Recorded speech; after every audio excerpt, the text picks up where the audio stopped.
Donc on reviendra sur la dernière offre qui va être proposée donc aux associations club d'échecs.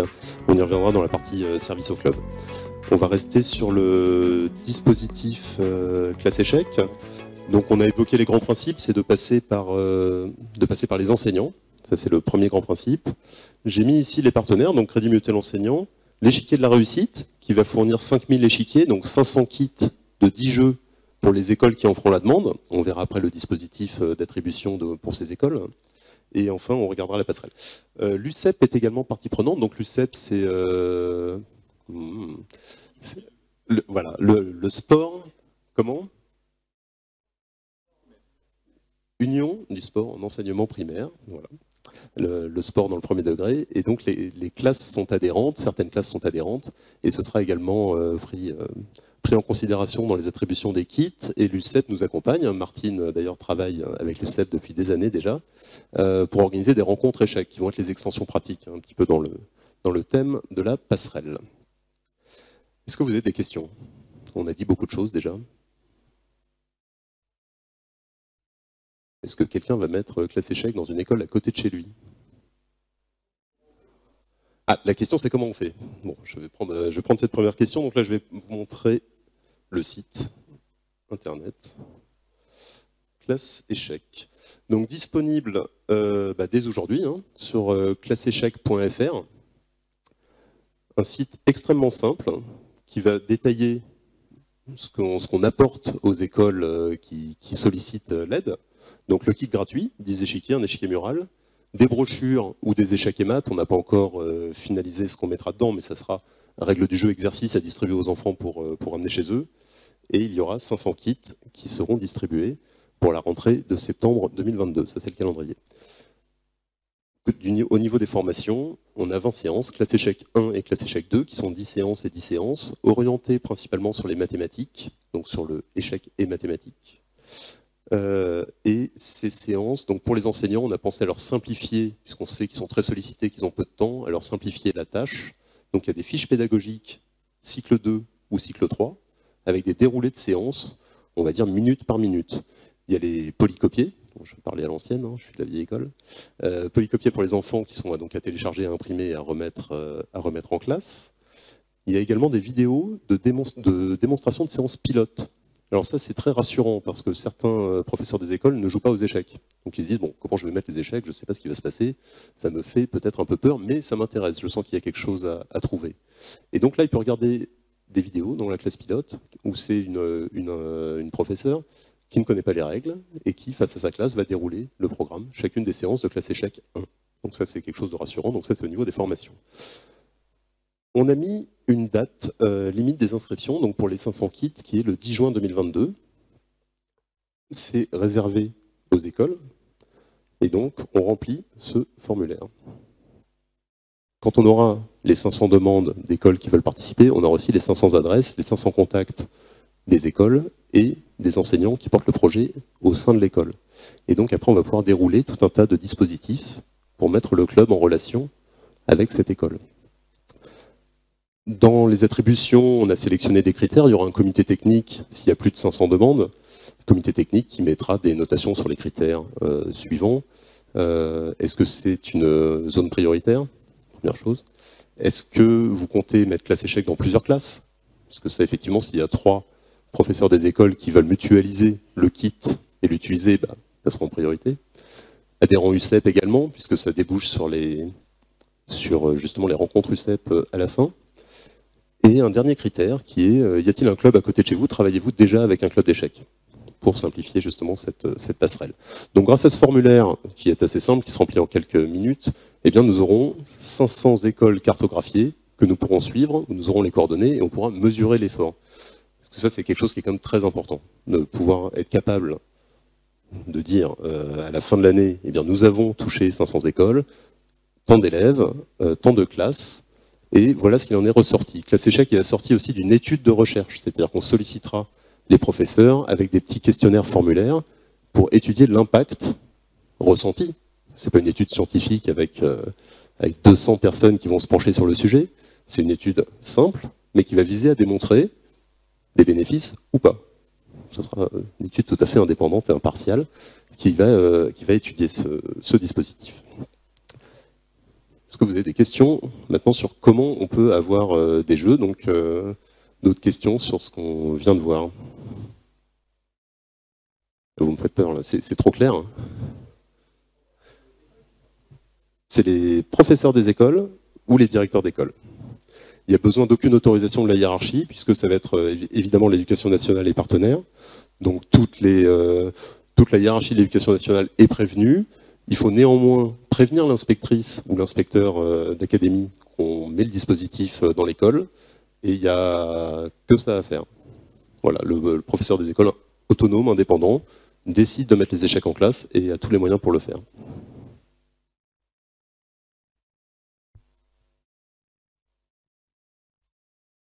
Il y a quelques questions fréquentes. Bon, si tout est clair. Oui, John. Bonjour à tous. Moi, je voulais demander en fait s'il y avait des formations prévues après pour les enseignants, parce que là, je vois qu'il y a des supports, etc. Nous, on le fait déjà à Tourcoing, puisqu'on a formé des enseignants au DIF, etc. Et on a ressorti des bilans favorables sur les résultats dans les mathématiques, le français, etc. Mais les enseignants, ils ont un peu de difficulté pour être formés, puisque ça prend du temps de bénévolat, etc. Et donc, nous, on a passé, par exemple, un accord avec l'inspection académique de Tourcoing pour qu'ils prennent en partie la moitié des heures de formation pour les enseignants. Donc, ça veut dire que c'est largement faisable dans beaucoup d'autres départements. On vient d'aller à Châlons, en Champagne, ça va se faire également. Et les directions académiques sont très friands justement de ce qu'on fait déjà actuellement. Je pense à Marseille aussi, qui fait beaucoup. Donc voilà, c'était juste ma question. Est-ce qu'il y aura des formations pour les enseignants? Et si oui, est-ce qu'elles vont être adaptées? Parce que les DIF, DAF, etc. ne sont pas forcément adaptés pour les enseignants. Oui, alors pour moi, c'est pas le même projet. Là, on est vraiment, Classe Échec, c'est un projet d'initiation. Donc on ne va pas apprendre aux enfants à devenir des compétiteurs, loin de là. On va vraiment leur apprendre la marche des pièces et on pense qu'il n'y a pas besoin d'un animateur d'échecs ou d'un initiateur d'échecs pour faire ça, puisqu'on veut le faire à très grande échelle. Donc l'objectif, c'est que le professeur des écoles vraiment dispense des cours extrêmement simples. Enfin, moi, je les ai faits, je les ai montrés à mes enfants, je les ai montrés à ma femme. C'est compter les coups, c'est trouver des trajets avec un fou pour aller manger 3 pions, les coordonnées, les choses comme ça, qui effectivement ne demandent pas une connaissance approfondie des échecs. Donc on est vraiment sur cette partie-là. Après, pour l'animateur échec ou l'initiateur, ce sera plus le périscolaire. Et là, je vais laisser la parole à Laurie. Le sujet étant, elle a un micro. Le sujet étant, voilà, j'ai un club d'échecs. Je sais qu'il y a des écoles qui initient des enfants et comment faire cette jonction, comment faire venir les enfants qui sont initiés au club.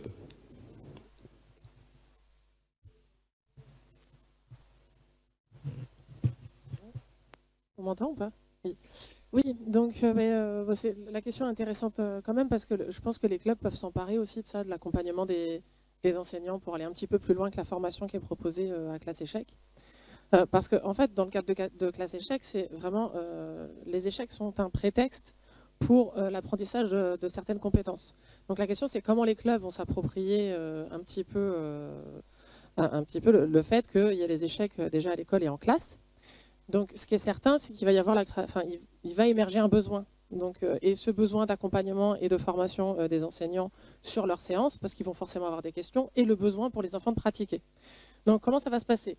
En fait, une fois que les écoles sont sélectionnées, donc on aura les adresses, et on va contacter systématiquement les clubs qui sont le plus proches de ces écoles pour qu'ils puissent prendre contact donc avec les enseignants qui ont décidé de participer à Classe Échec et pouvoir mettre en place des projets directement sur l'école. Donc la voie classique, ça va être peut-être d'organiser un tournoi sur l'école et y inviter les parents pour pouvoir promouvoir un petit peu le jeu d'échecs en club et la pratique régulière.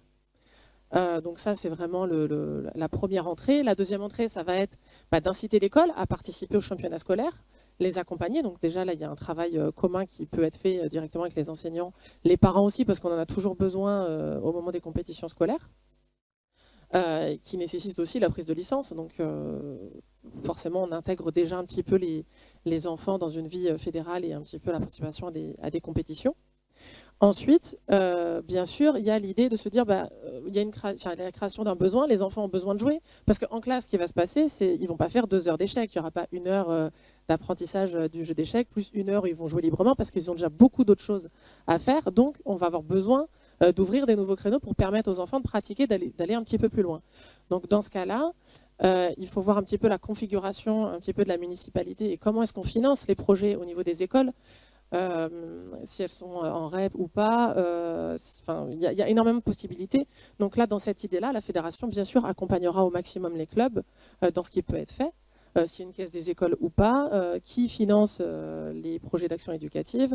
Voilà, il y a tout un tas de possibilités. Aussi au niveau de l'école, il faut savoir que quand les directeurs d'école sont convaincus, ils trouvent souvent des moyens de financer des projets parce qu'il y en a tout le temps au niveau de l'académie, des financements de projets. Et les échecs peuvent se raccrocher à énormément de projets. Voilà, donc déjà ça fait pas mal de choses. Et pour un petit retour d'expérience un petit peu à Marseille, donc il y a quelques écoles qui font des échecs en temps scolaire qui se sont lancées avant classe échec. Et en fait, ce qu'on observe, c'est qu'ils ont besoin qu'on vienne avec eux par moment sur les séances pour participer, pour les conseiller. Et ça peut être en partie financé aussi par l'académie ou par la municipalité. Donc dans tous les cas, nous, on sera en contact direct avec les clubs, donc avec Didier ici présent, et on les accompagnera au maximum pour trouver les moyens voilà, d'organiser des choses. Après, on verra pour les questions peut-être plus précises, mais voilà. Pour compléter ce qu'a dit Laurie, par exemple, sur l'Académie de Lyon, la préfecture est en train de regarder comment financer justement un accompagnement par les clubs du périscolaire pour les écoles qui mettront classe échec en place.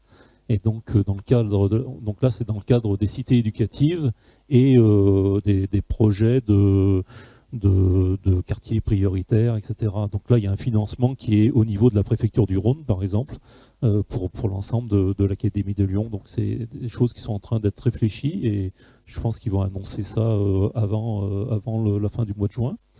Donc ça se passe un peu de manière différente sur les territoires, mais on retrouve toujours un peu les mêmes dispositifs. C'est-à-dire qu'il y a ce que fait l'éducation nationale sur le temps scolaire et le jeu d'échecs est vu comme un outil pédagogique pour apprendre des savoirs. Et à côté, nous, on vient renforcer justement cet apprentissage par le périscolaire. Et donc ça, c'est là que vous, club, vous avez un enjeu de prendre contact, de voir qu'est-ce qui peut être fait en complément, de bien discuter avec les directeurs et les professeurs, pour voir comment compléter ce qu'ils mettent en place. Et après, le financement, il y a des financements. Et notamment, l'ANS, vous avez un axe qui s'appelle le développement de la pratique en milieu scolaire. Ça fait partie, et je l'ai précisé dans la note de cadrage qui a été diffusée. Les projets qui sont en lien avec classe échec seront bien regardés. Voilà. Bon, alors après, cette année, en termes de timing, c'est peut-être un peu compliqué, mais en tout cas, pour l'année prochaine, ça sera parfait.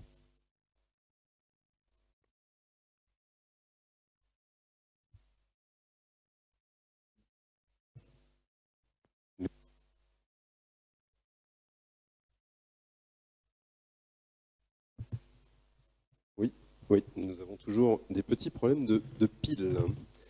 Qui manque d'énergie.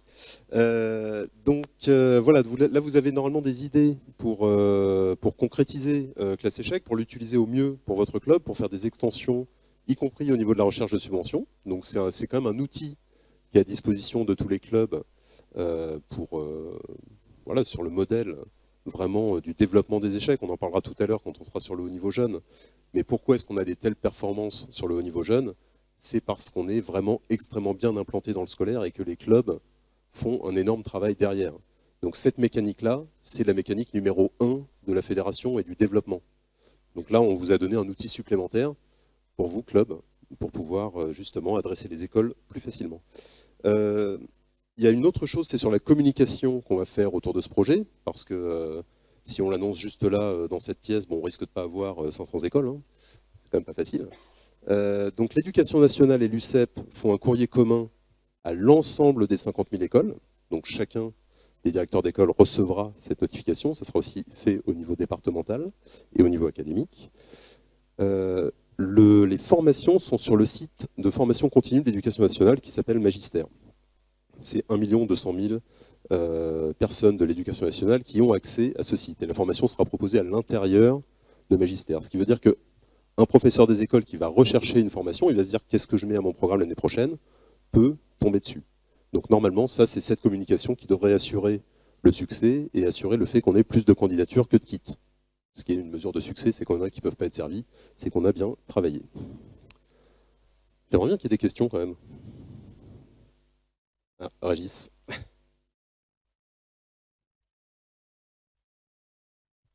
Bonjour à tous. J'ai bien compris, c'est 500. 500, en gros, c'est 5 par département. C'est pas énorme. Il me semble que c'est pas beaucoup. Est-ce qu'on ne risque pas simplement d'entériner des projets qui existent déjà pour ces 5-là? Est-ce que le risque, c'est pas que justement, on va simplement installer dans ce système des choses qui sont déjà en route, sans avoir créé classe échec? Et qu'au contraire, des gens qui, eux, sont complètement neufs, passent à côté. Alors, je ne suis pas certain d'avoir bien compris la question. Oui.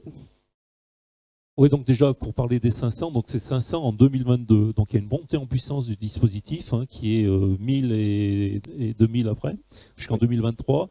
2024, pardon. Et en 2024, il y aura un bilan. Donc, comme l'a expliqué Éloi, c'est-à-dire que c'est un projet qui est suivi par une équipe de recherche qui va faire un bilan. Et si le dispositif est positif, on va dire, comme on l'espère, et l'éducation nationale aussi, derrière, le but, c'est de généraliser avec, bien sûr, d'autres moyens, notamment des moyens de l'éducation nationale. Donc, voilà. Après, pour répondre sur... bien sûr, il y a des dispositifs qui existent déjà sur le temps scolaire, hein, mais il n'y en a pas tant que ça. D'accord ? Il ne faut pas le croire, il n'y en a pas tant que ça. Il y a des choses sur Toulouse, voilà, sur Marseille, etc. Mais ça ne concerne pas tant d'écoles que ça. Et bien sûr, on veillera au fait que ça ne marche pas sur les pieds de ce qui existe déjà. On verra. Là, on sera assez vite fixé parce que la fin de l'inscription, c'est au mois de fin juin. Et on verra quelles sont les écoles qui s'inscrivent, quels sont les professeurs, est-ce qu'il y a une typologie particulière. Je pense que l'éducation nationale souhaite aussi que ce soit un dispositif qui soit présent sur l'ensemble du territoire. On n'a pas parlé des dom-tom, mais ça peut nous poser un souci par rapport à ça. Donc voilà, eux comme nous, on se lance. Voilà. Tout le monde pense que c'est une bonne chose, nos partenaires aussi, tout le monde en est convaincu. 500, est-ce que c'est trop, est-ce que c'est pas assez, on ne sait pas, mais voilà.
Oui, alors Étienne me signale qu'effectivement, quand on ne parle pas dans le micro, on n'est pas en direct. Nos internautes, j'espère, ne nous en voudront pas.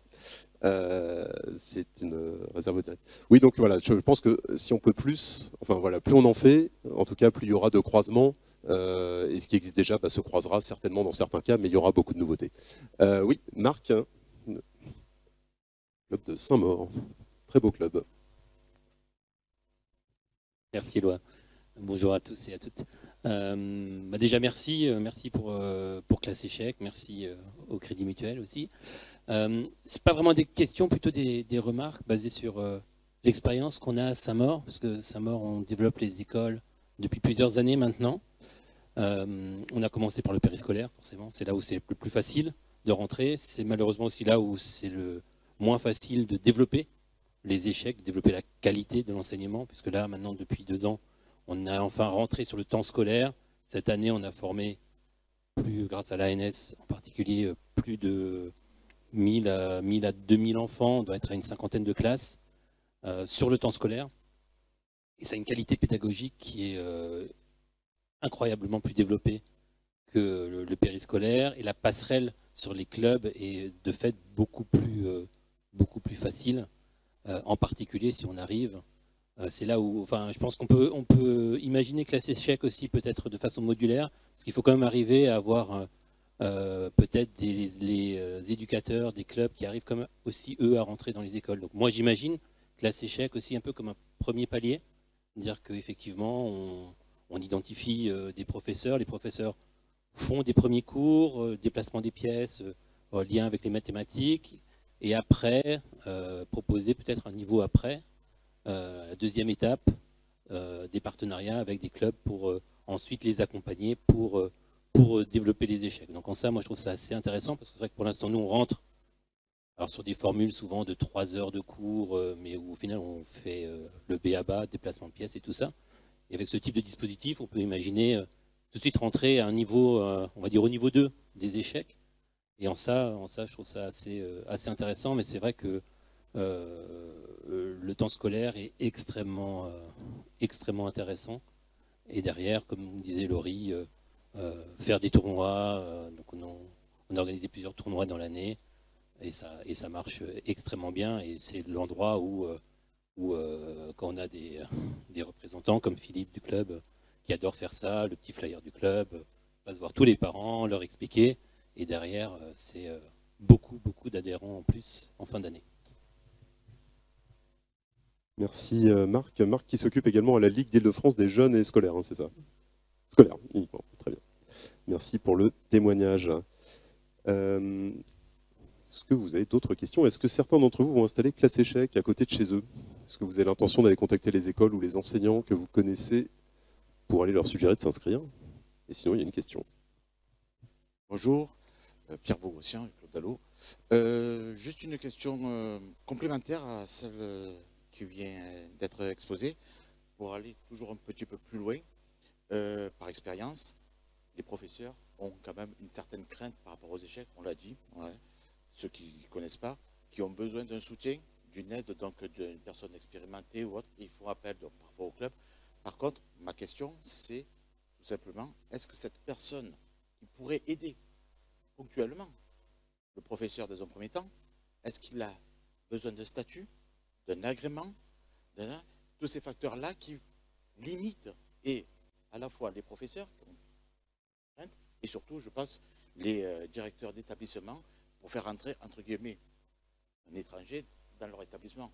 Donc, est-ce que ces personnes-là qui pourront aider donc, les professeurs, ils en auront besoin pour justement le développement des échecs? Parce qu'on a des jeunes qui, ouais, mon papa m'a appris à jouer, tout ça, je sais, oh, j'ai vu l'émission, tout ça, je suis meilleur que le professeur. On l'a tous vu, on l'a tous connu, ils pourront être aidés par une personne annexe. Quel devra être ce statut de cette personne? Merci Pierre, c'est une excellente question pratique. On a un vrai sujet, je vais laisser Didier y répondre sur le côté diplôme, formation et droit d'accès à l'école. C'est quand même un vaste sujet, un vaste chantier pour la fédération pour les années à venir, parce qu'on n'est pas encore tout nickel dessus, et puis avec la délégation c'est d'autant plus complexe. Pour la première partie de la question, oui naturellement, comme on va identifier le club jumeau du club école, on va les inciter à se mettre en relation pour qu'il y ait une séance ou 2 séances ou 3 séances d'accompagnement par un initiateur du club qui viendrait en classe pour que le professeur des écoles se sente à l'aise. Exactement. Donc ça, c'est tout à fait prévu et c'est un des avantages d'avoir les coordonnées des inscrits parce qu'on envoie les kits. Donc ça, c'est quelque chose d'important. Oui. Juste pour compléter avant de passer la parole, sur le dispositif vis-à-vis des professeurs. Les professeurs auront accès aussi à une sorte de SAV, c'est-à-dire qu'une fois qu'ils auront fait leur séance, etc., ils pourront contacter une personne de l'éducation nationale qui va assurer un suivi du dispositif, Donc ils pourront poser des questions en visio sur le déroulement de leur séance ou un truc qui n'a pas marché ou qu'ils n'ont pas compris, etc. Et donc il y a tout au long de l'année, il y aura un SAV qui est mis à disposition de l'ensemble des professeurs. Donc ça, c'est interne à l'éducation nationale. Donc voilà. Donc peut-être que ça suffira pas. Et donc c'est pour ça que nous, on incite les clubs à se rapprocher de tous les établissements qui vont mettre en place classe échec. Le contact, c'est un contact club. C'est pas un contact auto-entrepreneur, ce n'est pas un contact d'individu. Je précise, c'est un contact club, association. Il n'est pas question qu'on mette en relation des établissements scolaires avec des structures qui ne sont pas associatives, membres de la Fédération française des échecs. Voilà. Après, au sein des clubs, donc ça c'est un sujet beaucoup plus vaste hein, qu'on commence à travailler, c'est les personnes qui sont diplômées. Donc c'est clair qu'aujourd'hui, on a des diplômes qui sont à revoir de manière assez profonde. Donc ça c'est un sujet sur lequel on travaille. En plus la délégation vient renforcer ce sujet-là. Donc on ne pourra pas faire dans le détail, il va falloir aller assez profondément dans la refonte, dans la suppression de certains diplômes qui existent. Je vous le dis tout de suite, hein, le DIF, ce n'est rien, ce n'est pas un diplôme, ce n'est pas une qualification, ça sera supprimé. Alors on ne va pas le faire du jour au lendemain et on proposera un accompagnement à tous les gens qui ont un DIF. Voilà. Mais voilà, pour entrer dans les écoles, il faut être diplômé, il faut avoir une certaine capacité d'écoute, d'apprentissage, il faut connaître un certain nombre de réglementations, etc. Donc c'est un vrai métier. Voilà. Donc on va accompagner les clubs là-dessus, on va accompagner les gens qui sont titulaires des diplômes actuels, on ne va pas laisser tomber, hein. On va vous proposer un accompagnement de transformer vos DAF, vos DEF, vos DIF dans les nouveaux diplômes qui vont être créés, qui vont être agréés. Voilà. Mais ça va nécessiter quand même voilà, de prendre de nouvelles connaissances qui n'étaient pas aujourd'hui dans les diplômes actuels. Voilà. Mais je rassure tout de suite, ça ne sera pas du jour au lendemain et l'objectif de la fédération, c'est d'accompagner chaque personne qui dispose d'un diplôme. On proposera une solution à tout le monde. Ça c'est clair. Les gens qui ont des DIF, hein, on a 3000 personnes en France qui ont un DIF. Bon, c'est clair ça c'est pas suffisant pour intervenir en milieu scolaire. Donc on mettra en place des formations continues, des formations le soir pour les gens qui travaillent mais qui ont besoin de ce diplôme-là pour aller le mercredi dans des écoles. On fera ce qu'il faut, voilà. Mais en tout cas, le but c'est d'aller vers des formations et des diplômes qui satisfont les demandes de l'éducation nationale et plus globalement voilà, du monde du travail aujourd'hui.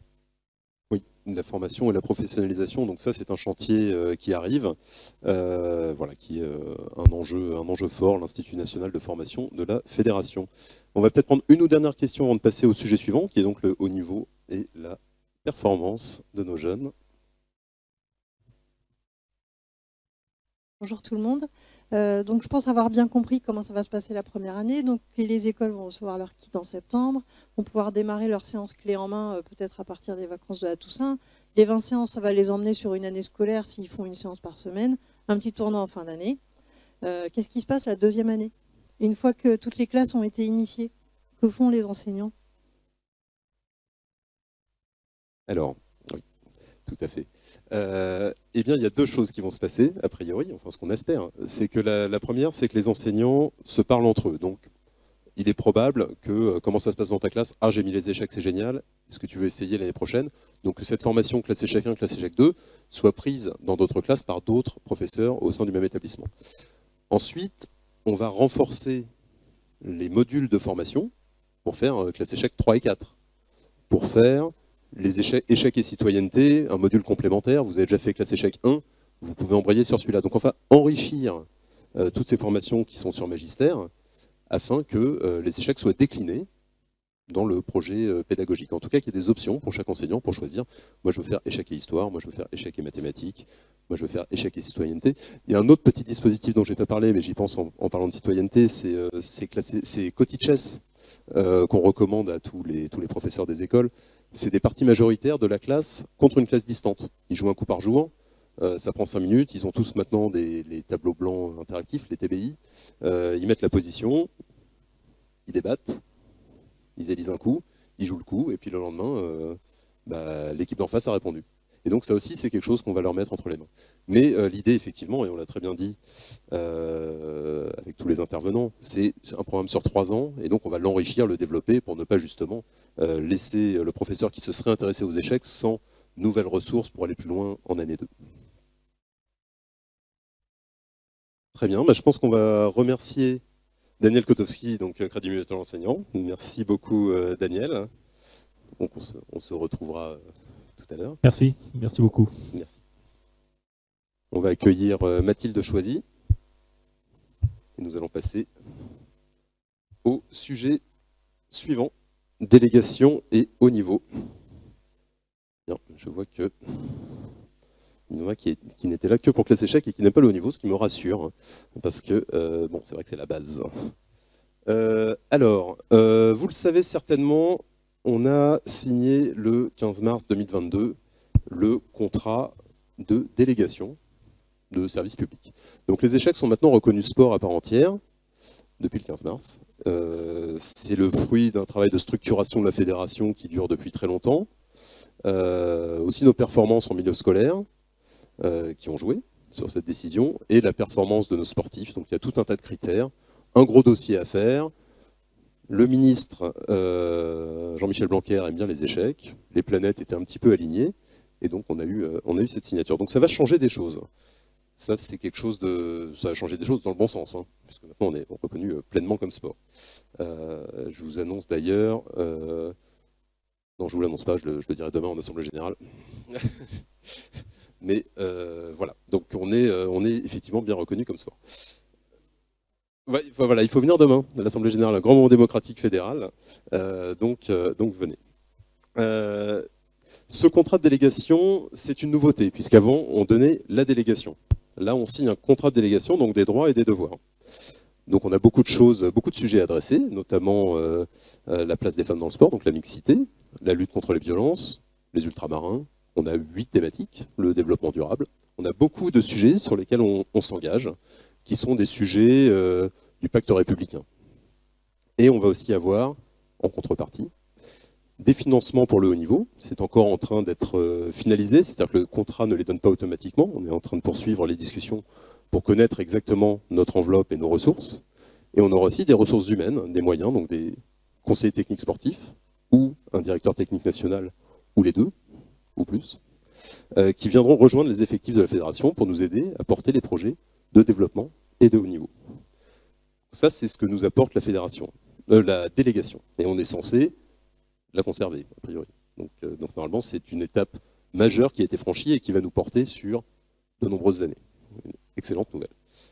Du coup, on a... Bon, enfin, ça fait longtemps qu'on y pense, c'est-à-dire qu'on n'a pas attendu la délégation pour y penser, mais on a quand même un sujet extrêmement important qui est le haut niveau. Pourquoi le haut niveau est-il important? Eh bien, parce que le haut niveau fait des champions sur lesquels on peut se projeter. C'est des champions qui fascinent. On a envie de devenir comme eux, on a envie de s'identifier, et donc ils poussent toute la base, ces champions. Les performances sportives, ça fait du média aussi. On a vu quand Maxime Vachier-Lagrave a été champion du monde, on n'a jamais vu autant d'émissions de radio que pour cette performance sportive, qui parlait d'échecs en tout cas. Évidemment les papiers, les quotidiens et la télévision. Donc le haut niveau est effectivement important et ça fait partie du cercle vertueux du développement des échecs. Maintenant le haut niveau, aux échecs, il a des spécificités. Et là, donc Mathilde, je suis très heureux qu'elle nous ait rejoint comme sélectionneuse et puis effectivement chargée du niveau, parce que le haut niveau pour moi c'est effectivement les jeunes, c'est là où la fédération peut faire quelque chose, on va le détailler, mais c'est vrai qu'une fois qu'ils sont grands, ça devient difficile de les aider, parce que on prend nos 2 super champions, Maxime et Ali Reza, ils gagnent beaucoup d'argent en jouant, c'est normal, c'est leur métier, et ce que la fédération pourrait apporter ne serait pas forcément très intéressant pour eux, donc, enfin en tout cas significatif. Donc on a du mal avec les moyens d'une fédération à aider les élites adultes. On aide les équipes de France, hein, évidemment. Les collectifs, c'est autre chose. Mais... Et donc, du coup, on a décidé de se concentrer sur les jeunes. Mais j'ai déjà beaucoup trop parlé. Mathilde, je vais te laisser prendre la suite pour le haut niveau, donc nos projets de développement pour le haut niveau. Merci Éloi.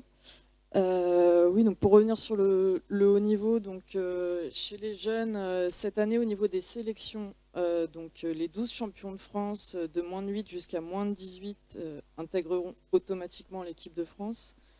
les juniors, c'est un championnat à part et les 2 champions de France seront autorisés à aller au championnat du monde junior. Ensuite, il y aura 8 sélectionnés, sachant que la sélection ne repose pas uniquement sur les résultats du championnat de France. C'est-à-dire qu'en priorité, on regarde essentiellement le rang mondial des enfants et les performances durant l'année, notamment les normes et les titres pour ceux qui sont déjà maîtres ou qui ont déjà quelques normes. Et aussi le nombre de tournois joués dans l'année. C'est très important d'aller jouer des grands Open, si possible. J'ai demandé à pouvoir intégrer un petit peu plus d'enfants sur le championnat d'Europe parce que je pense qu'on a des cartes à jouer cette année sur le championnat d'Europe, sachant qu'aujourd'hui, il faut savoir qu'on a le numéro 1 mondial chez les moins de 8 ans, chez les moins de 9 ans et chez les moins de 10 ans. A priori, nous allons jouer quelques médailles et je pense qu'il faut se focaliser sur le championnat d'Europe parce que c'est là qu'on a le plus de chances de ramener des médailles. Au niveau mondial, avec la Chine, l'Inde et les États-Unis, c'est un peu plus compliqué. Donc peut-être monter jusqu'à 23, 24 jeunes pour le championnat d'Europe. Pour le championnat du monde, ça sera 20. Pour 2023, alors je ne sais pas si certains ont assisté hier à la conférence sur la mixité, mais il est envisagé de passer à un championnat de France mixte un jour. Je ne sais pas si ça sera l'année prochaine. Ça ferait des catégories jusqu'à 200 joueurs, peut-être même un peu plus. Donc les titres seraient probablement un peu plus aléatoires. Donc si le championnat de France passait mixte, probablement qu'on passerait à du 100% sélection au niveau international, c'est-à-dire que le champion de France ne serait plus automatiquement en équipe de France et qu'on évaluerait plutôt les performances sur toute l'année pour sélectionner les équipes de France jeunes. Toujours en se basant sur le rang mondial des enfants. Moi, c'est ce que je regarde aujourd'hui en priorité, c'est savoir qui peut jouer une médaille quand on va au championnat d'Europe et au championnat du monde. Et dans certaines catégories, être champion de France ne suffit pas. Donc, aller toujours dans ce sens et se rapprocher pour les enfants du top 20 mondial, top 10 mondial. C'est ce qui nous permet d'envisager des médailles parce qu'aujourd'hui, par rapport à la délégation et au contrat de haut niveau, ce qu'on nous demande, c'est d'aller gagner des médailles au niveau international. Voilà. Donc c'est une proposition qui est sur la table, rien n'est décidé, mais passer au 100% sélection, ça serait, moi je pense, plutôt une bonne chose pour inciter les enfants à progresser encore plus et au-delà du titre de champion de France. Je sais que certains, c'est l'objectif de l'année. Moi, je leur dis toujours, viser plus haut. Oui, alors moi je confirme complètement ce qu'a dit Mathilde. Le haut niveau vu par le ministère des Sports, la direction des Sports, l'Agence nationale du sport, c'est la haute performance, les médailles. Donc d'ailleurs, moi c'est aussi mon avis personnel avant cette délégation, mais c'est qu'on doit vraiment concentrer nos efforts sur les meilleurs. Ceux qui ont des chances de podium, de médaille. Et c'est pour ça que, justement, on va présenter la seconde partie, mais qu'aux échecs, on a une particularité, c'est qu'il y a des trajectoires. On voit les trajectoires de joueurs. Quand un joueur est sorti de la trajectoire de la haute performance, c'est difficile d'y revenir. Et ça se joue à des âges très très jeunes. Dans d'autres sports traditionnels, on peut, je pense toujours à Gilles Kenner-Hervé, le directeur des sports, qui a été champion du monde 100 mètres ou 200 mètres ou en relais. Il a commencé l'athlétisme à 18 ans. Aux échecs, c'est pas possible. Donc aux échecs, nous, notre devoir, c'est d'aller attraper rapidement les enfants jeunes quand ils ont du talent, discuter avec les familles, voir les enjeux de la famille, voir si l'enfant se comporte bien à l'école et pousser sur ses futurs espoirs, si tant est qu'on sente que c'est positif pour eux. Donc je te laisse Mathilde. Ah oui, non, d'abord je vais vous laisser intervenir déjà, puisque quand même très important. Est-ce qu'il y a des questions sur ces propositions pour les sélections et donc, quelque part, l'idée que le champion de France des catégories jeunes ne soit pas automatiquement qualifié, qu'il puisse aller au championnat du monde, mais qu'il ne soit pas automatiquement en équipe de France. Est-ce que ça vous paraît choquant ou est-ce que ça vous paraît aller dans une direction justement de votre performance qui soit positive? Oui. Attendez, je vais vous passer le micro.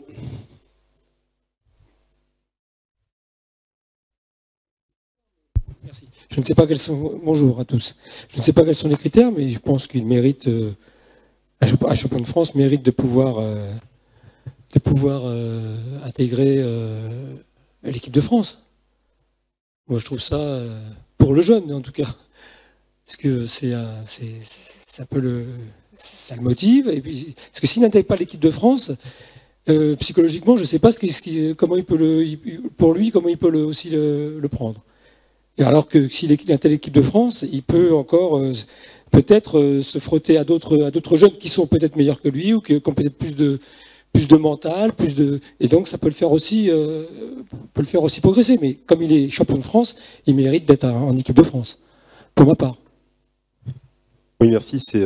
Effectivement, c'est un vrai sujet. Je vais laisser Mathilde répondre sur ce point, avant de passer la parole à Jean-Claude, qui va avoir une remarque. Peut-être Mathilde d'abord. Non, en fait, aujourd'hui, dans certaines catégories, ici, je peux vous dire qu'il y a des champions de France qui sont numéro 1 mondiaux. Et il va y avoir des champions de France qui sont au-delà de la 100e place mondiale. Donc, on est sur... voilà, certains champions de France vont aller dans des championnats internationaux et vont jouer des médailles. Et ces enfants-là sont peut-être l'avenir des équipes de France adultes. Et au niveau fédéral, on a finalement assez peu de moyens pour les aider, au-delà de l'accompagnement dans les championnats d'Europe et les championnats du monde. Et on a besoin de les accompagner plus aujourd'hui. Donc, être champion de France, oui, mais aujourd'hui, ça ne suffit pas. Il faut avoir conscience qu'être champion de France, c'est très bien, mais au niveau international, ce n'est pas suffisant. Et les critères de sélection, moi, j'aimerais qu'ils soient plus sélectifs et pousser les enfants encore plus haut en leur disant qu'être champion de France, ça ne suffit pas. Et que, par exemple, quand on a 16 ans, il faut essayer de se rapprocher au maximum des 2400, 2450, parce qu'en dessous, au niveau international, on ne peut pas jouer des médailles. Donc voilà, après c'est un vrai débat, c'est un débat ouvert. Je veux juste prendre la parole pour pourquoi là on parle du haut niveau, d'accord, du très haut niveau on parle. Donc ça a des critères, notamment au niveau du ministère, qui nous a donné la délégation et qui va nous donner des moyens. Les moyens sont liés aux médailles, sont liés au nombre de jeunes qu'on a dans le top 5 mondial. Je dis top 5, hein. Si vous êtes 6e, ils ne regardent même pas. Donc si on n'a aucun jeune dans le top 5 mondial, on a 0 euros, on a 0 CTS. Voilà. Donc tout ça, nous, on l'a décrit dans un plan de performance fédérale, hein, sur lequel on dit, voilà, nous, notre objectif, c'est d'avoir 5 jeunes qui sont dans les 5 premiers mondiaux, dans les différentes catégories d'âge, etc. Si on n'a pas, on n'aura pas de moyens. Voilà, c'est aussi simple que ça. Le haut niveau en France, c'est ça. Vous avez des très bons jeunes. Les très bons jeunes, c'est pas forcément des champions de France, c'est des gens qui sont dans le top 5 mondial, qui ramènent des médailles aux championnats d'Europe et du monde. Voilà, on peut être pour ou contre, mais en tout cas, c'est ça qui déclenche les moyens. Voilà. Oui, et après, ouais, non, mais c'est... Alors, ah non, le championnat de France, c'est un titre, voilà, c'est très bien, il ne faut pas dévaloriser. Non, voilà. Mais aller au championnat du monde, c'est effectivement une très très belle expérience, mais c'est bon. Après, être champion de France est déjà en soi un aboutissement. Enfin, je veux dire, c'est gagner un tournoi extrêmement fort face à une opposition compliquée, en tenant jusqu'au bout avec un gros mental. Bon, pour l'avoir fait il y a très longtemps, c'est effectivement une satisfaction. Mais pour moi, c'était indépendamment d'aller en sélection équipe de France. C'était juste, on a gagné le tournoi, quoi. C'est génial, et c'est le championnat de France. Mais après, c'est sur la diversification des moyens, qui est un vrai sujet, et puis avec Laurie, et puis Jean-Claude après.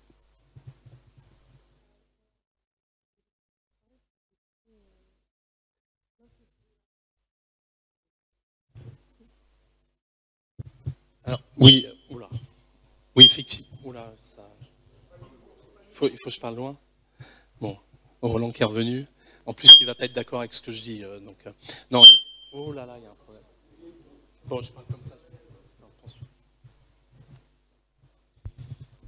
Non, par rapport à ce qui vient d'être dit, évidemment, c'est très important, indépendamment de la délégation.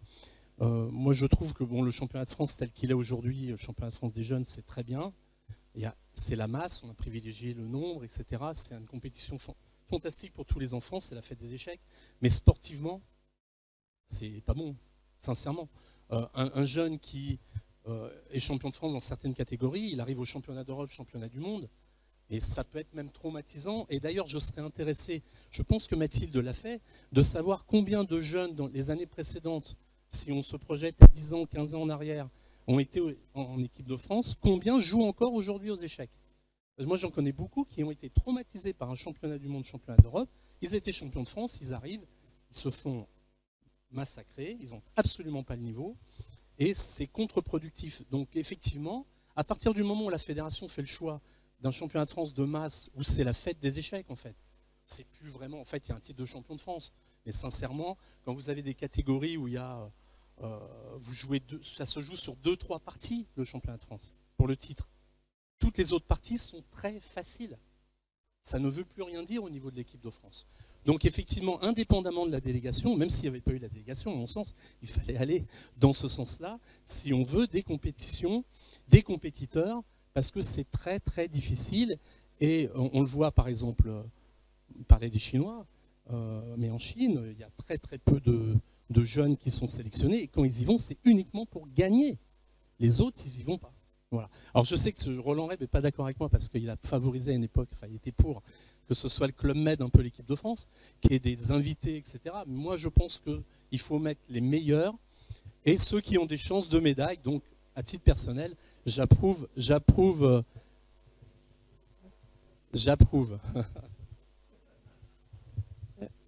peux... Oui, on va passer la parole à Laurie Delorme, donc pour un avis club. Déjà, la première chose, hein, comme le disait Mathilde, c'est que pour le moment, c'est encore les prémices de quelque chose d'une sélection qui doit correspondre avec la délégation et les ambitions qu'on a au niveau international. C'est vrai que moi, là, c'est plus en tant que responsable de club hein, que je vais en parler. C'est vrai qu'une des premières choses importantes, c'est quels que soient les critères, il y aura, je pense, hein, une transparence assez importante. C'est qu'à partir du moment où on met des objectifs à des enfants, c'est aussi un bon moyen de maintenir leur niveau de motivation. Et dire à un enfant qu'il est son numéro 150 mondial, que s'il est champion de France, il sera pris, bah, je ne sais pas si c'est dans l'intérêt de la fédération. En revanche, donner des objectifs bien clairs, avant, transparent, pour que les clubs, les entraîneurs et les enfants puissent avoir un plan de carrière, ça peut que être bénéfique en fait, dans la progression des jeunes.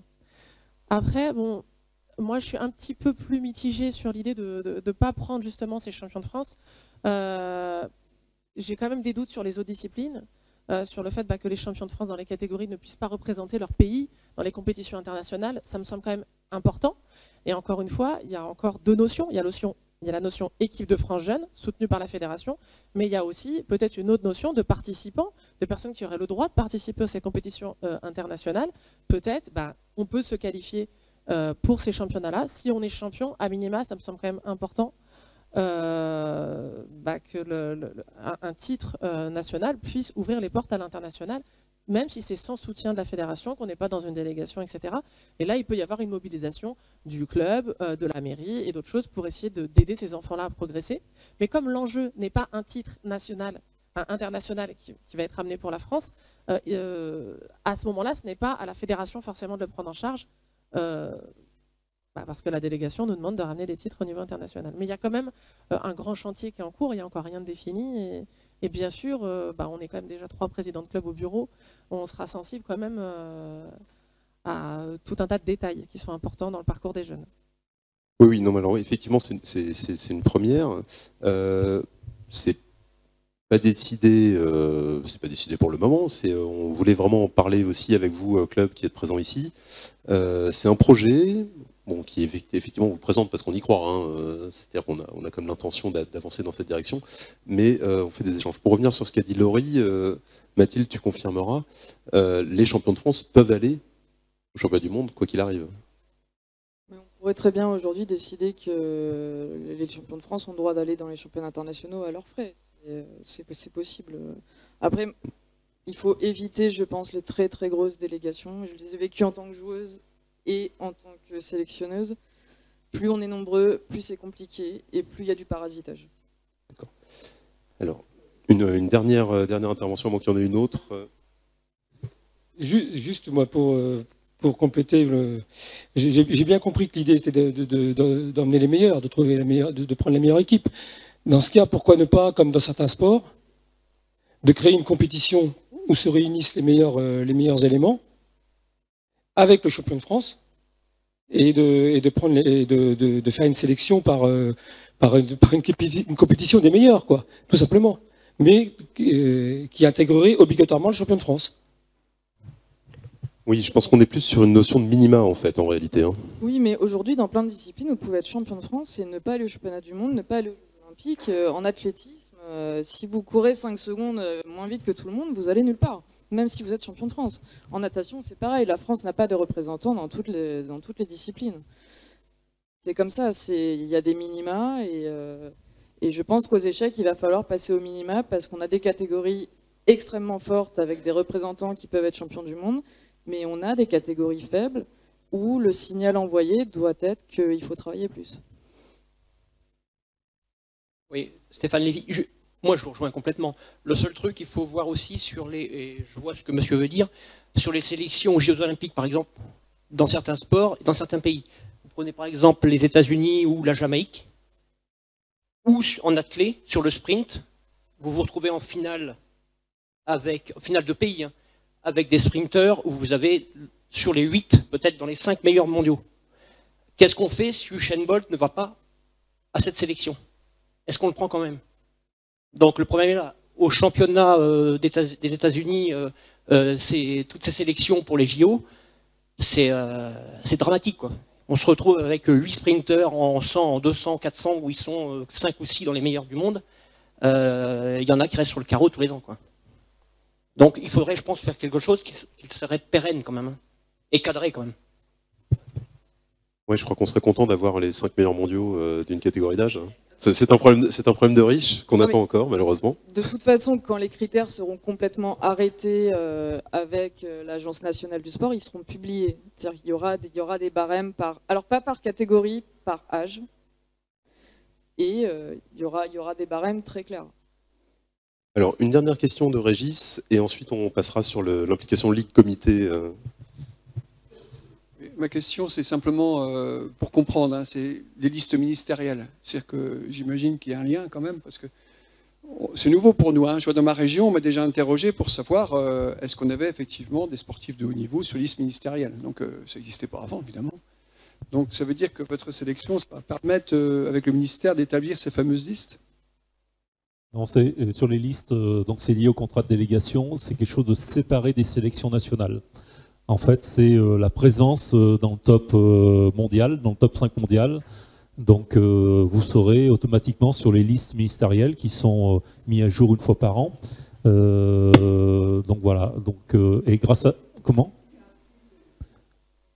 Ah bah c'est les fédérations qui disent bah voilà, on a tel et tel jeune qui est 5e mondial, voilà.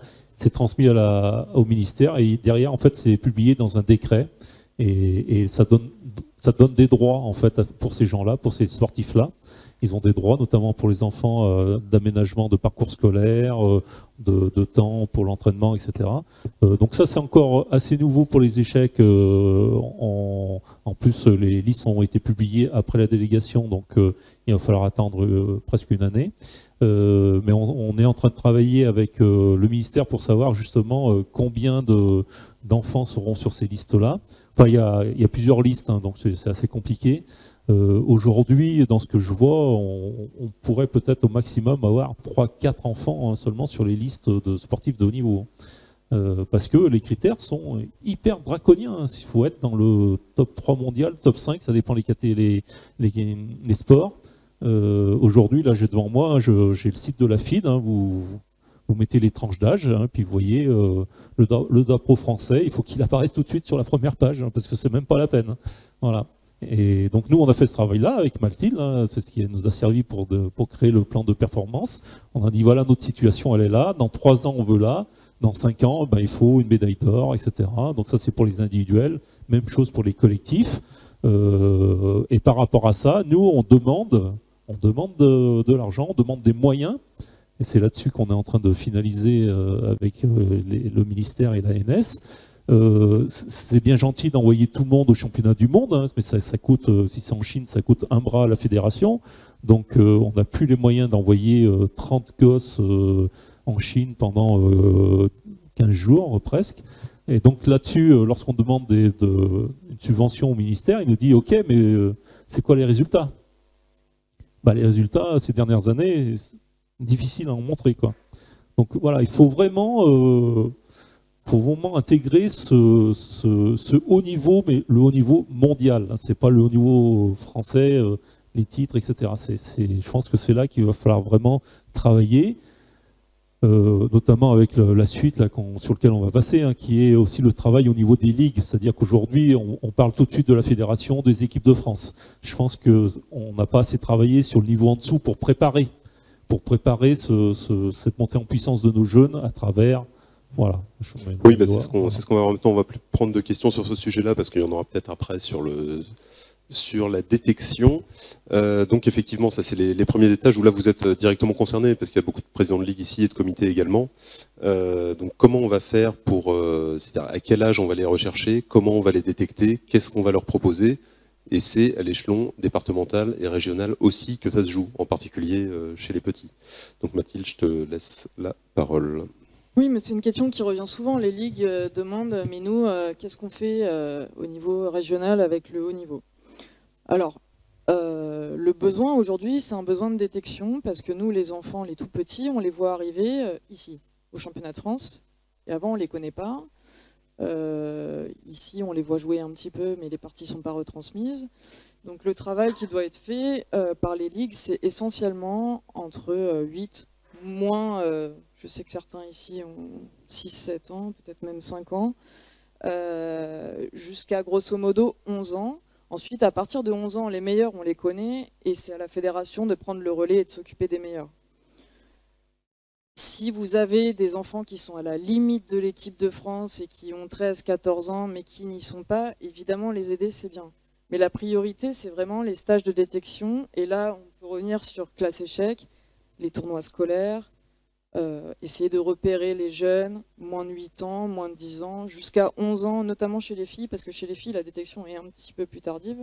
Et d'ailleurs, appuyer chez les filles, parce qu'on a un trou générationnel et on a besoin d'avoir des filles. Donc si vous travaillez là-dessus, ça serait très bien. Et organiser des stages, et si vous pouvez, des plateaux de jeunes, par exemple, regrouper régulièrement les jeunes par catégorie au sein des... Alors, au sein de la Ligue, c'est compliqué, parce qu'en plus, aujourd'hui, les régions sont devenues très grandes, mais au sein des départements, faire régulièrement des tournois de moins de 8, moins de 10, essayer de les regrouper le plus possible et qui jouent entre eux et détecter, ça serait très bien d'en faire 3, 4, 5 dans l'année, éventuellement avec des plateaux de niveau. Je ne sais pas s'il y en a qui connaissent ce qui se fait au tennis, des plateaux de couleurs où ils font des tournois et puis ils passent au niveau au-dessus ensuite. Éventuellement même en créant un Hello spécifique comme ça se fait à Cannes ou en Corse. Et donc voilà, vraiment se focaliser sur la détection au niveau des ligues, je pense que c'est important. Et les plus grands, sauf si vraiment vous avez des enfants qui sont à la limite de l'équipe de France que vous pouvez aider, très bien. Mais sinon, c'est pas la peine. Il faut quand même, aujourd'hui, encore une fois, le haut niveau, c'est le top mondial. Est-ce qu'il y a des questions sur ce sujet? Alors pour les stages, oui, je sais qu'il y a des ligues qui font quelques stages. Bon, pensez aussi que vous pouvez utiliser les CREPS qui ne sont pas utilisés du tout, d'après ce que je sais. Aller faire des stages avec les enfants un week-end ou deux dans l'année dans les CREPS. Pensez-y, c'est pas très cher. C'est des installations qui sont mises à disposition de toutes les fédérations et ils sont très peu utilisés. Oui, on va faire 2 témoignages. Je pense que Didier va pouvoir témoigner sur ce qu'a fait la Ligue Auvergne-Rhône-Alpes en stage pour les jeunes. Et moi, je vais juste à échelle très locale. Je suis dans Lyon, dans le 89. Et il y a 3 clubs dans le département, enfin 4, et 3 qui sont très actifs et qui donc ont organisé des rencontres pratiquement un week-end sur 2 en tournant d'un club à un autre club. Et donc ça a permis ce petit pool d'enfants, ils sont pas très nombreux, et on va dire qu'ils sont une douzaine, de s'exercer tous les week-ends dans des sortes d'interclubs enfants internes, quoi. Et pour moi, bon après, ils font les plateaux de tennis effectivement aussi à côté, mais pour les échecs, voilà, ça fonctionne. Hein. On se met d'accord avec quelques clubs, on fait une rotation et on arrive à entraîner nos jeunes, parce qu'il y a c'est quand même très très important de pratiquer et jouer souvent, c'est vraiment le moteur numéro 1 de progression chez les petits. Donc voilà pour le témoignage plateau à un niveau très départemental, et puis peut-être Didier pour la Ligue. Ouais, donc au niveau Ligue, moi je fais partie de la Ligue Auvergne-Rhône-Alpes, et donc on est aidé par la région de manière significative pour justement le haut niveau jeune régional. Et donc cette année, pendant les vacances de Noël, on a pris nos petits poussins pupilles, garçons-filles, donc c'était une trentaine d'enfants qui ont pu se libérer 4 jours, on les a pris, on les a emmenés dans une... Donc on avait regardé le CREPS, mais n'était pas disponible à cette période-là, mais donc on les a emmenés dans une colonie et on les a encadrés, et ils ont mangé des échecs matin, midi et soir. Ils ont été encadrés par 5 entraîneurs et 3 assistants de vie, ce qu'on appelle, voilà, qui leur a appris à bien manger, à bien dormir, à avoir une hygiène de vie, etc. Voilà. Et donc, ça n'a pas coûté très cher à la Ligue en termes budgétaires internes, parce que la région Auvergne-Rhône-Alpes a financé à hauteur de plus de 7 000 € ce type de stage. Ce n'est pas une exception en termes de région. Moi, j'ai eu Philippe Blot, donc c'est les Hauts-de-France, hein, qui, je crois qu'ils ont un système, enfin en tout cas, ils vont s'engager sur un système un peu similaire de formation de leurs jeunes de haut niveau. Voilà. Donc ça, c'est aussi, voilà, ça rentre dans la dynamique du haut niveau, c'est-à-dire qu'il faut que soit au niveau département, soit au niveau région, ça dépend comment ça s'articule et comment c'est géré, mettre en place, voilà, la détection, le suivi, l'encadrement, voilà, de leurs meilleurs jeunes. Et lorsqu'il y en a un ou deux qui se détachent, vraiment, derrière, c'est la Fédé qui va prendre le relais. C'est vraiment cette pyramide qu'on souhaite mettre en place. Voilà. Et donc, la fédération ne pourra financer que vraiment le très haut niveau, que des meilleurs. Après, il faut absolument que les régions puissent travailler et amener un maximum de jeunes sur ce très haut niveau-là.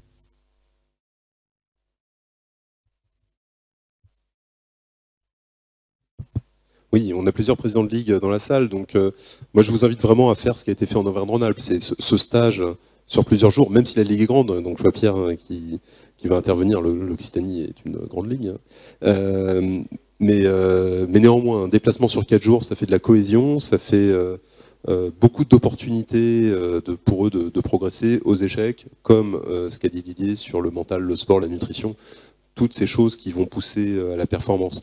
Donc c'est vraiment des moments importants, je pense, qui doivent être effectués au niveau de la Ligue.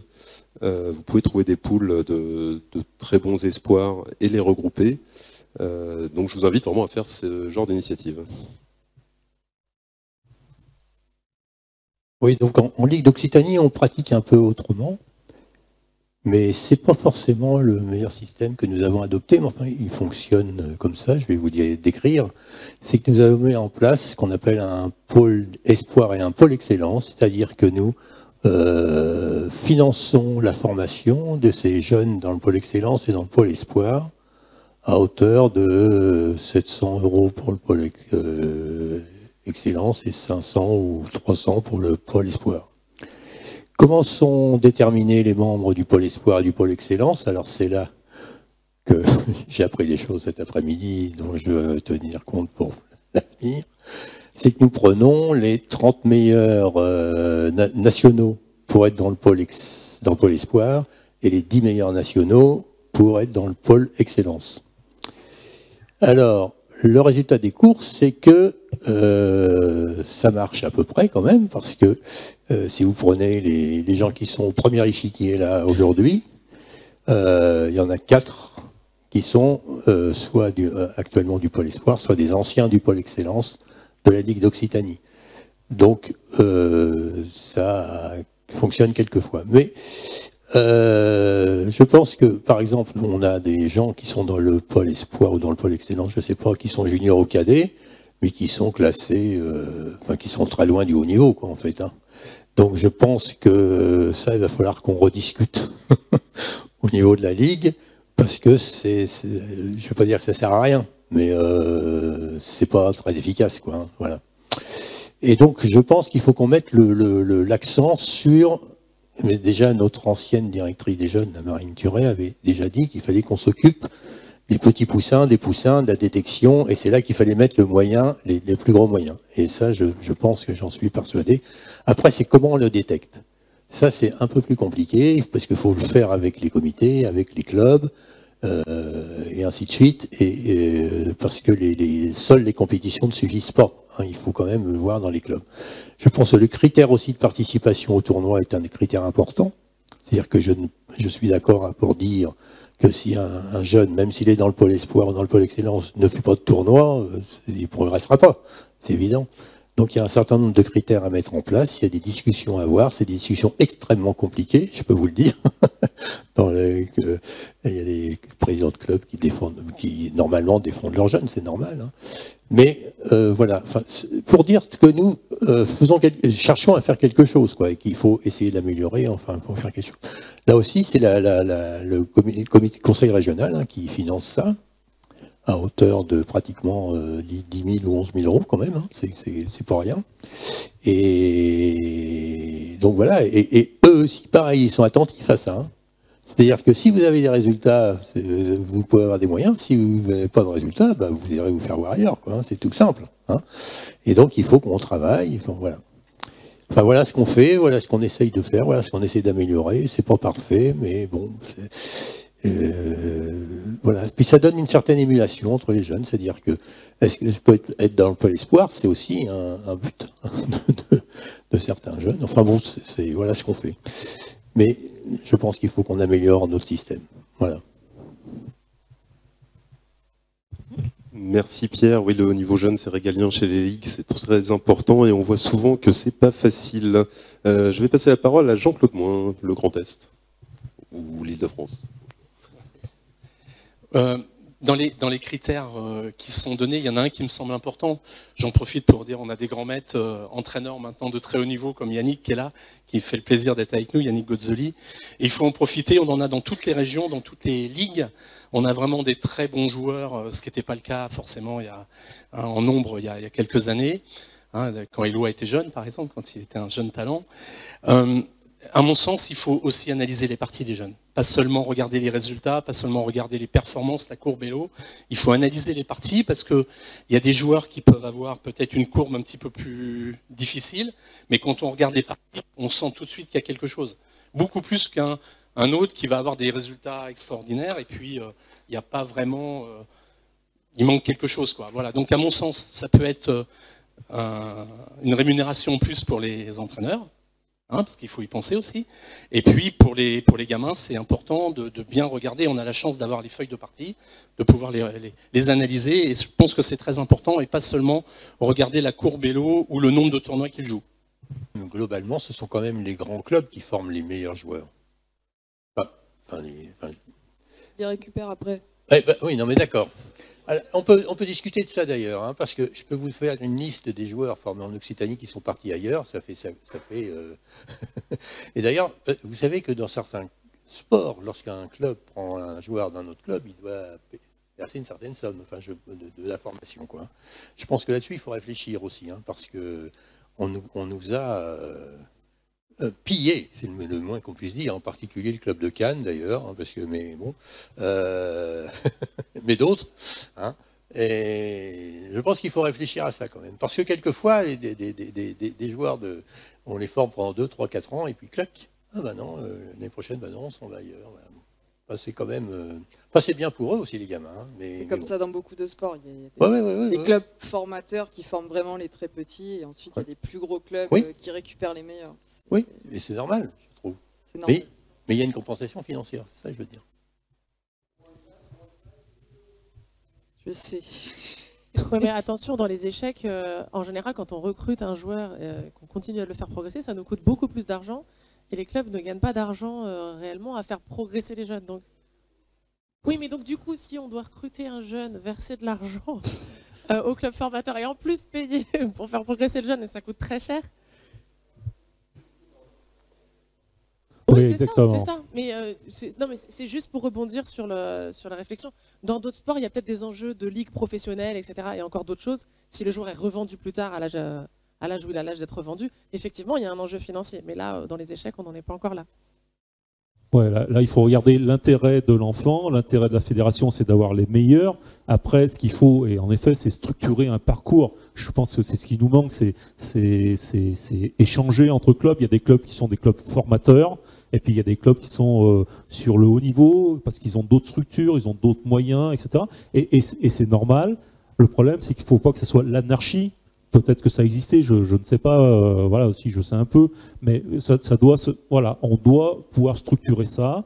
Ça passe par peut-être revoir les compétitions, etc. Enfin voilà, mais c'est un travail qu'on souhaite engager, en tout cas, voilà, dans la plus grande transparence, l'échange.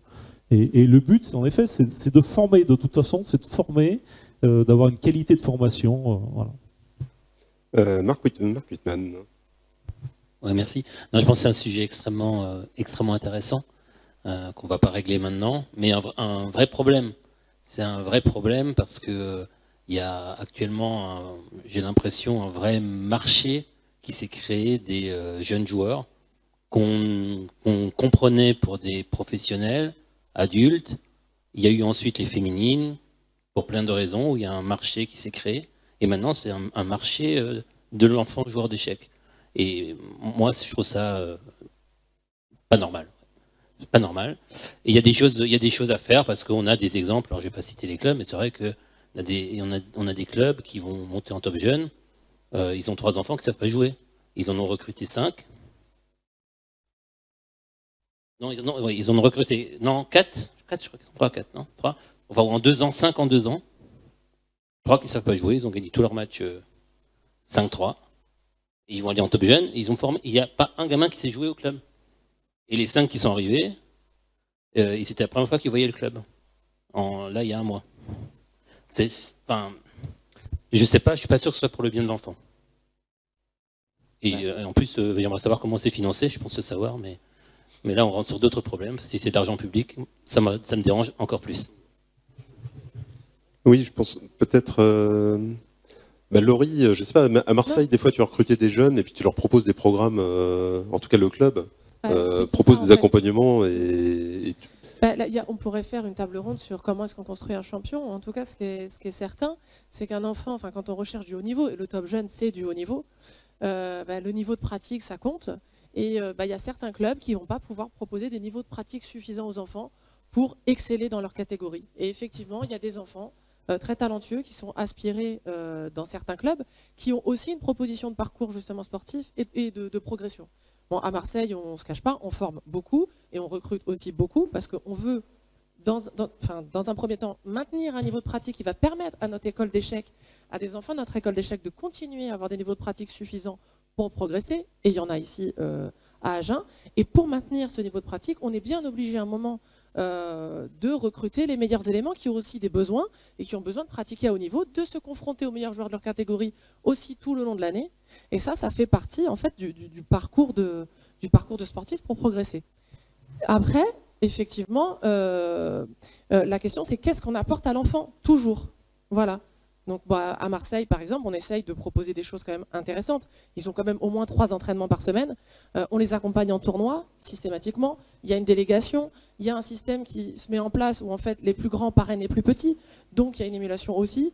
Et tout ça, ça met l'enfant dans une dynamique de progression et de haut niveau. Donc effectivement, quand on recrute, on doit toujours avoir une posture de se dire qu'est-ce que je vais apporter à l'enfant.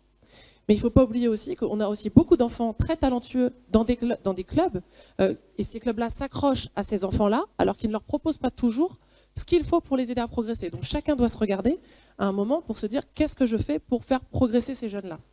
Voilà. Après, il y a de l'abus de toute façon, dans un sens, dans un autre. Après, bon, ça malheureusement, ça existera dans tous les sports et dans tout domaine. Merci Laurie. Je propose qu'on clôture là pour la délégation à le haut niveau. Donc on va remercier Mathilde, qu'on peut applaudir, qui va porter haut nos jeunes. Merci Mathilde.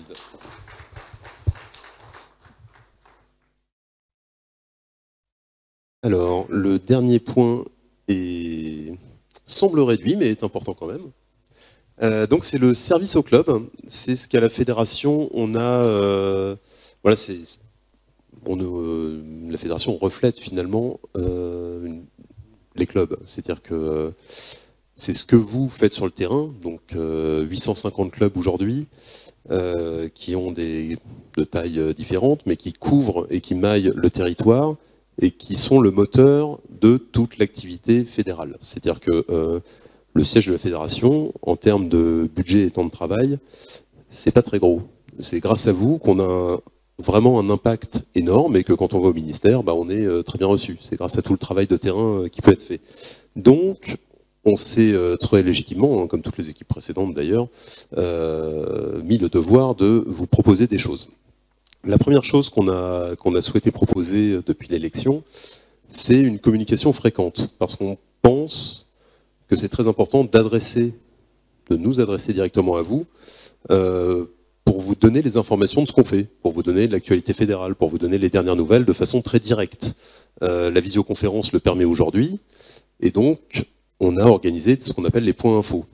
Donc là on en a fait pour l'instant 3, à peu près, donc on a l'intention d'en faire 3 par an, où on va vous donner les dernières actualités fédérales, les propositions pour les clubs, pour les ligues ou pour les comités, et on va interagir avec vous, que ce soit par le chat ou par Zoom, pour répondre à vos questions. Et ça, c'est un effort qui me paraît important, justement, d'être proche des clubs, pour que ceux-ci se sentent bien accompagnés par la fédération. C'est une première chose. Donc ces points infos sont assez généralistes, mais on a aussi fait des points infos techniques. Didier Pascal en a fait de nombreux sur l'ANS, qui est une enveloppe importante, l'ex-CNDS, à peu près 350 000 € qui vont être distribués aux clubs, ligues et comités, avec un mode d'emploi pas toujours simple, peut-être un peu lourd, pas toujours bien compris, et donc on a accompagné en faisant beaucoup de visioconférences techniques sur le sujet. On en a fait sur les heures de bénévolat, et on continuera à en faire d'autres. Donc ça c'est le premier point qu'on a souhaité faire. Donc je ne sais pas déjà si vous avez des retours là-dessus. Est-ce que vous avez d'autres attentes en termes de communication de la part de l'équipe en place? Est-ce que le format vous convient? La fréquence vous convient? Rien à redire? Très bien, bon, on va dire qu'on communique bien alors, hein. Tant mieux. Maintenant, plus concrètement, parce que ça c'est vrai que c'est un petit peu diffus éventuellement comme bénéfice pour les clubs, on a fait ici à Agen, Didier toujours, hein, un grand moteur de notre équipe, qui a lancé l'initiative de l'achat groupé des feuilles de partie. Je ne sais pas si vous en avez acheté. Qui en a pris? Bon, presque la moitié de la salle. Marc, non? Il venait d'en acheter avant, d'accord.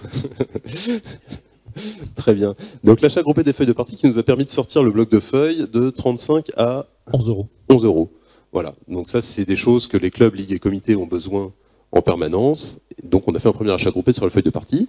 Ça a été rendu possible aussi par le fait qu'on soit à Agen pour 3 ans, puisque maintenant on a une bonne équipe, un bon savoir-faire sur le lieu. On travaille bien avec le Palais des Congrès, on travaille bien avec les services de la ville, et donc on peut se concentrer sur d'autres choses, notamment faire acheminer les achats groupés ici, parce qu'on a simplement du temps pour y penser, de l'énergie qui n'est pas dépensée à savoir comment gérer le championnat.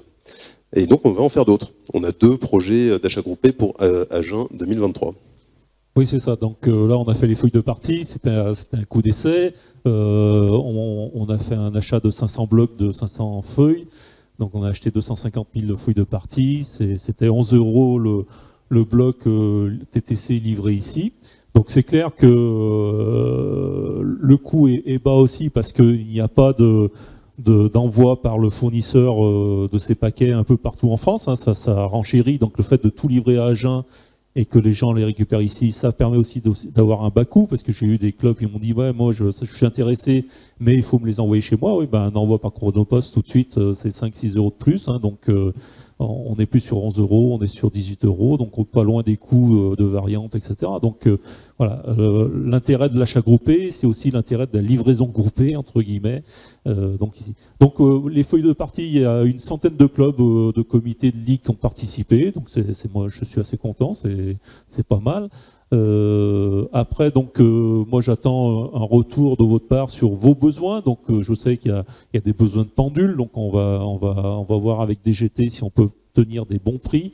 Et donc, on fera le même système, c'est-à-dire que je ferai un appel à intérêt. Vous me direz si vous êtes intéressé ou pas. Et puis derrière, on fera une commande groupée de pendules. Donc, on verra les prix qui peuvent nous être proposés, si c'est intéressant ou pas. Idem sur les pièces d'échecs et les sous-jeux. Donc là, c'est un peu plus compliqué parce qu'il y a relativement peu de fournisseurs, notamment en France et en Europe. Donc là, on est sur du matériel chinois, notamment pour les jeux plastiques, pour les écoles, parce qu'il y a beaucoup de besoins là-dessus. Donc on est en train de voir plusieurs solutions. Donc l'objectif, c'est de voir quelque chose à la rentrée pour pareil, je pense peut-être une livraison pour le prochain championnat de France jeune. Ou alors voir s'il y a des possibilités ailleurs, autrement. Voilà. Mais en tout cas, c'est ouvert. Tout le monde a mon mail. Hein, maintenant, tout le monde peut m'envoyer des propositions. Là, le fournisseur des feuilles de partie, c'est une ligue qui travaillait déjà, qui m'a dit « Ah, bah, eux, ils sont intéressés, ils font pas cher, etc. » qui m'a donné les coordonnées. Donc, voilà. Le but, c'est d'échanger voilà, les bonnes pratiques, les bons coups, entre guillemets, que les clubs, les ligues peuvent connaître et mettre ça à disposition de tout le monde. Le but de la Fédé, c'est de le gérer pour tout le monde. Voilà.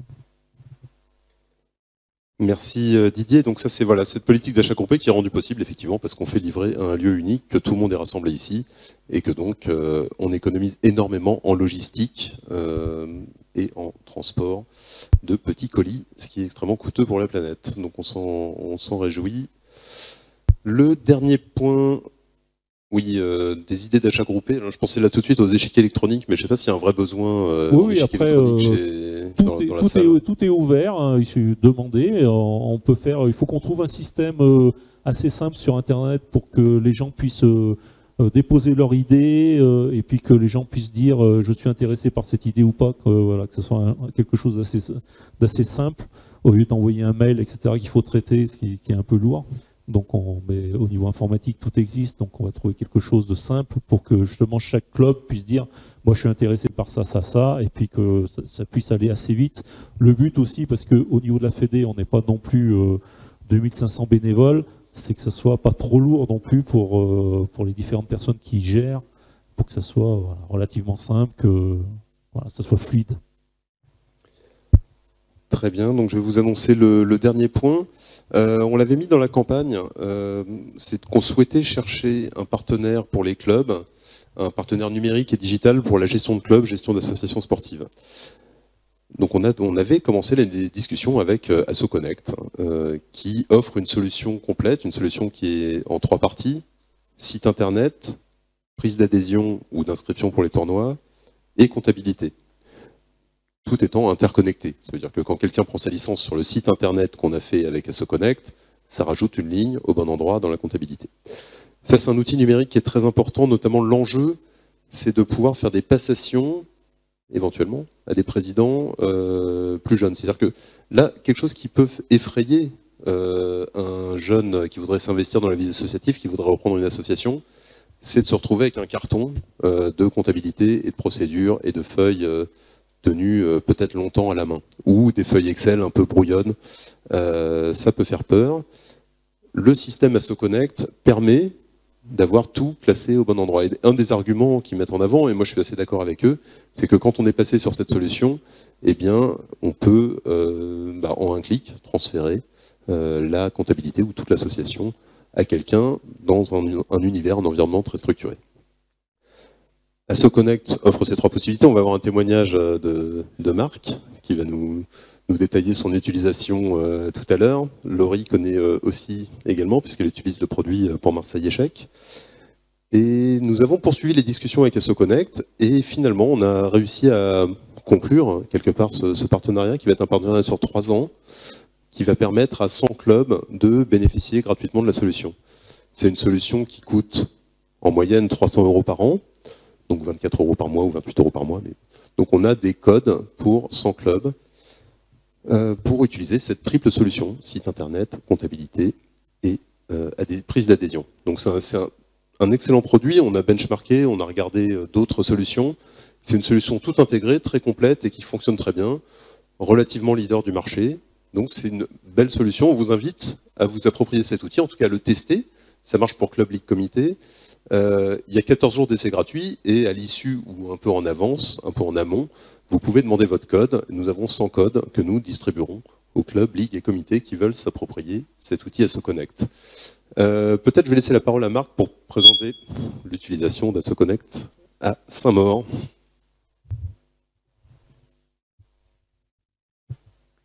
Oui, rapidement, je vais essayer de ne pas faire couiner le micro. Donc à Saint-Maur, AssoConnect, on est parmi les premiers 2017. Donc 2017, pour donner un peu la situation, que peut-être certains d'entre vous connaissent encore, début d'année, on a des gens qui arrivent, ils payent par chèque, l'entraîneur les ramasse, on oublie certains, nous donne d'autres avec des noms dessus. C'est souvent des parents, parfois des familles recomposées, donc on a le nom qui ne correspond pas à la personne qui est inscrite, et on essaye de s'en sortir avec ça. Donc là, avec AssoConnect, on a décidé, donc, inscription obligatoire en ligne, incitation forte à payer par carte bleue. Donc aujourd'hui, on est environ à 80% d'inscription par carte bleue. C'est-à-dire quoi? C'est-à-dire que la personne s'inscrit sur le site internet, donne nom, prénom, adresse mail, contact, paye, tout est en comptabilité, on a notre base adhérents. Donc d'une année sur l'autre, on relance automatiquement, il y a des renvois de mails en disant voilà, vous pouvez vous réinscrire, ils se réinscrivent, ils payent par carte bleue. Globalement, en termes d'encaissement, je n'ai pas les chiffres exacts, mais je pense qu'il y avait sans doute 20 à 30% de personnes qui ne payaient jamais parce qu'on n'arrivait pas à les suivre. Là, on n'a plus ce problème-là. Donc ça, enfin, on a vraiment gagné un temps incroyable et une qualité de suivi incroyable. La base d'adhérents, derrière, envoi de mail, envoi de newsletter, invitation au tournoi, tout se fait directement, tout est suivi. Ça fait site web aussi en même temps, donc on peut mettre de la pub. Ça fait rapprochement bancaire. Enfin, aujourd'hui, je l'ai fait ce matin d'ailleurs. J'ai fait 2 mois ce matin. Ça se fait hyper vite et je sais qu'on est totalement carré. Donc effectivement, pour le transférer, il n'y a pas de souci. Et surtout pour un suivi d'association, c'est un gain vraiment énorme. Enfin, c'est des jours, enfin, je pense que Laurie pourra en témoigner aussi, mais sur une année, c'est des jours et des jours de temps gagné et de qualité de données et de suivi qui est incroyable. Donc allez-y, foncez. AssoConnect propose aussi beaucoup de modules de formation, et on en parlait tout à l'heure avec Didier sur une formation spéciale comptabilité club d'échecs, parce qu'il y a des spécificités, c'est pas comme toutes les assos, il va y avoir des choses qui se ressemblent, donc Didier, je te laisse un peu, enfin à moins que j'ai tout dit sur l'idée. Oui, ce qu'on proposera au niveau de la Fédé sous forme justement de formation visio, comme on avait fait pour Contasso, etc., c'est de ceux qui veulent se lancer sur Contasso, et de les aider justement à mettre en place un plan comptable adapté, on va dire, au club d'échecs, etc. Moi, dans la campagne ANS, je vois plein de comptabilités qui sont déposées par les clubs, c'est une catastrophe. Il y a des tas de trucs qui manquent, etc. Donc là, autant partir sur des choses qui sont utiles pour tout le monde, où on voit notamment les comptes 800, 8000 pour les bénévolats, etc. Enfin, tout ça, ça se prépare un peu, on ne se jette pas dans AssoConnect comme ça. Alors, AssoConnect propose des formations, et puis nous, on proposera en plus aussi quelque chose qui soit adapté au monde des échecs, à travers les notions de cotisation, d'adhésion, de licence, etc. Ça se prépare un peu, et donc on vous aidera là-dessus à préparer, pour ceux qui le veulent, le passage à AssoConnect. Mais c'est relativement simple, il n'y a rien, il ne faut pas avoir fait Polytechnique pour passer là-dessus, je crois pas. Non, c'est relativement simple et c'est très bien. Est-ce que vous avez des questions sur AssoConnect? Non. Est-ce que vous allez essayer AssoConnect?